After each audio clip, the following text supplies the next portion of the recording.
ابا جان سیدنا صدیق اکبر رضی اللہ تعالیٰ تشریف فرماتے اور آ کر گھر میں بیٹھے تو آپ جو فرماتی ہیں یا ابی یکثر النظر الی وجہ علی، میں نے دیکھا ہے ابا جان کہ جب آپ مسجد نبوی میں ہوا کرتے ہیں یا کسی مجلس میں ہوا کرتے ہیں اور جہاں پر حضرت علی رضی اللہ تعالیٰ عنہ اس مجلس میں بیٹھے ہوں تو میں نے یہ دیکھا ہے کہ آپ ٹکٹکی باندھ کر مولا کائنات کے چہرے کو دیکھا کرتے ہیں۔ جس نے غار کی تنہائیوں میں بددعا کے لیے دیکھا ہو، جس نے غار کی تنہائیوں میں چہرہ بددعا کی تلاوت ورتل القرآن ترتیلا کے انداز میں کی ہو، وہ علی کے چہرے کو تکا کرتا ہے۔ اور پوچھنے والی بھی سیدہ ہیں اور پوچھنے والی بھی صدیقہ ہیں کہ جن کی بات پہ کوئی شک کیا نہیں جا سکتا، وہ بات چرچا کر رہی ہیں، عام کر رہی ہیں کہ صدیق کیوں تمہیں سچ بتاؤں کہ میں نے ابا جان سے پوچھا کہ مجلس میں بیٹھے ہوں اور مولا بھی موجود ہو، یکثر النظر الی وجہ علی،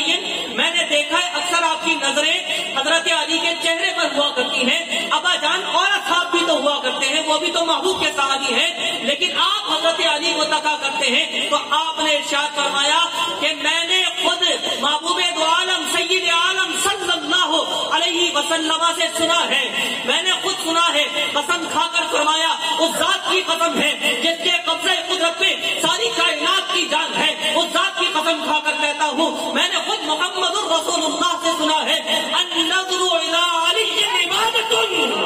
حضور سے میں نے سنا ہے، میرے محبوب نے خود ارشاد فرمایا کہ علی کے چہرے کو دیکھ لینا بھی عبادت ہے، علی کے چہرے کو دیکھ لینا بھی عبادت ہے۔ نقطہ آگے سنتے جائیے نا، یہ تو ابو بکر اور عمر فاروق کی شان تھی کہ وہ عبادت کر رہے تھے، ہم کیا کریں؟ آنے والے لوگ کیا کریں؟ یا جنہوں نے بیٹھ کر چہرہ نہ دیکھا ہو ان کے لیے کیا فضیلت ہے؟ کیا علی کا چہرہ صرف عبادت ہے؟ چہرہ کہا حضور نے نظر الی وجہ علی، علی کا کیا صرف چہرہ دیکھنا عبادت ہے؟ باقی علی کے مزاج کی اور باقی علی کی بات کیسے ہوگی؟ تو اصحاب نے پوچھا ایک بار مجلس نبی میں حضور صلی اللہ علیہ وسلم سے کہ حضور آپ نے ایک موقع پر ارشاد فرمایا تھا کہ النظر الی وجہ علی عبادت، کیا علی کے چہرے کو دیکھنا عبادت ہے؟ حضور چہرہ نہ دیکھ سکے تو کیا حکم لگے گا؟ میرے آقا نے فرمایا النظر الی علی عبادت، جو نظر علی کی صرف اٹھ جائے اور علی کو جاتا آتا دیکھ لے تو وہ بھی عبادت کر رہا ہے۔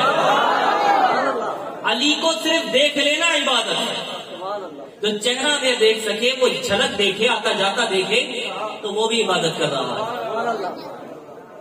پھر کسی عاشق نے کسی موقع پر حضور سے عرض کر دی آقا آپ یہ بھی تو ارشاد فرما دیجئے کہ جو علی کے جسم اقدس کو نہ دیکھ سکے